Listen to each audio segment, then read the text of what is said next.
Seigneur Dieu Tout-Puissant, tu es grand en sagesse et puissant en œuvre. Tu es le Dieu qui garde l'alliance de génération en génération. Tu es fidèle et tu ne violes jamais ton alliance. Que tout peuple de toute langue se prosterne devant toi pour proclamer ta fidélité, car tu es un Dieu puissant et saint. Tu es le puissant gardien de nos âmes.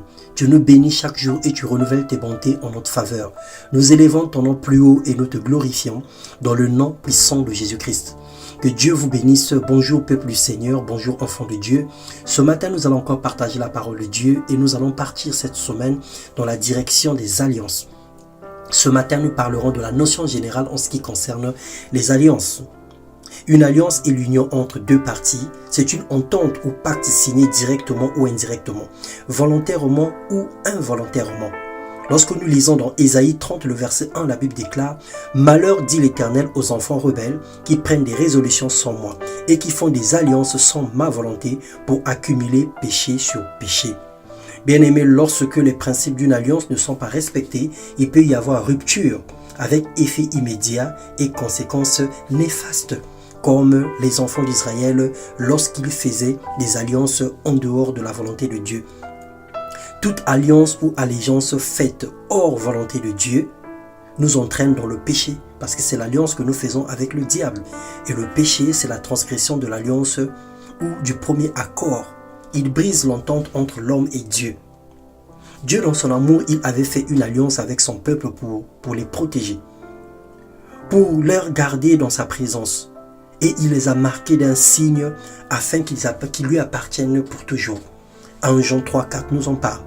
Malheureusement, nous avons été infidèles à son alliance directement à cause des actes posés par le fétichisme, les rapports illégaux, l'occultisme, la tradition ancestrale, tout ce que nous faisons tous les jours qui n'honore pas Dieu.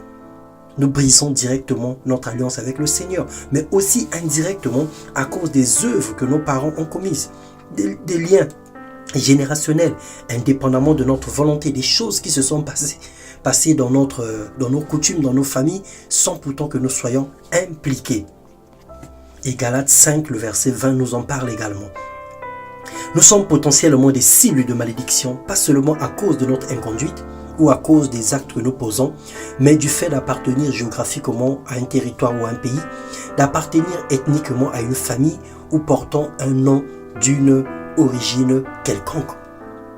Puis Psaume 106, le verset 40, la Bible déclare « Il vit leur détresse lorsqu'ils entendit leur supplication. Il se souvint en leur faveur de son alliance. Il eut pitié selon sa grande bonté et il excita pour eux la compassion de tout ce qui les retenait captifs. » Bien-aimés, dans la détresse, nous pouvons crier à Dieu afin qu'il nous délivre.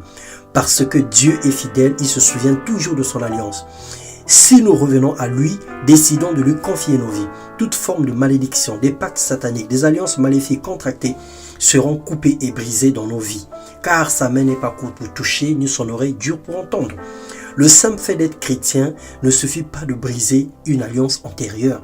Le simple fait d'accepter Jésus-Christ comme Seigneur et Sauveur ne change pas certaines choses automatiquement, des choses qui se sont passées dans ta vie lorsque tu ne le connaissais pas. Ou même encore des liens qui existent dans ta famille. Mais il faille dénoncer certaines choses. Il faille renoncer à certaines choses et désirer et demander sa délivrance. Et la puissance du nom de Jésus-Christ et du Saint-Esprit confronteront les œuvres du diable dans nos vies. Parce qu'ils l'ont vaincu à cause du sang de l'agneau et à cause de la parole de leur témoignage. Que Dieu parle à chacun aujourd'hui dans le domaine selon lequel il a besoin ou elle a besoin de la délivrance. Qu'il nous révèle des liens cachés, car même après la résurrection de Lazare, il a fallu qu'il soit délié, parce que Lazare a été ressuscité, les mains liées, les pieds liés et les yeux bandés. Cela montre à quel point, en tant que vivants, nous pouvons avoir des liens.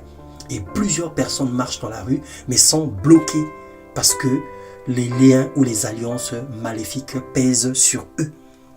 Que Dieu t'éclaire dans le nom de Jésus-Christ, qu'il te délivre intégralement et qu'il t'enseigne afin que tu rentres pleinement dans la vie que le Seigneur a réservée pour toi et que ses promesses soient oui et amen dans ta vie au nom puissant de Jésus-Christ. Et toutes les œuvres du diable, que toutes les œuvres de ténèbres manifestées sous quelque forme que ce soit, soient brisées complètement dans ta vie au nom de Jésus-Christ.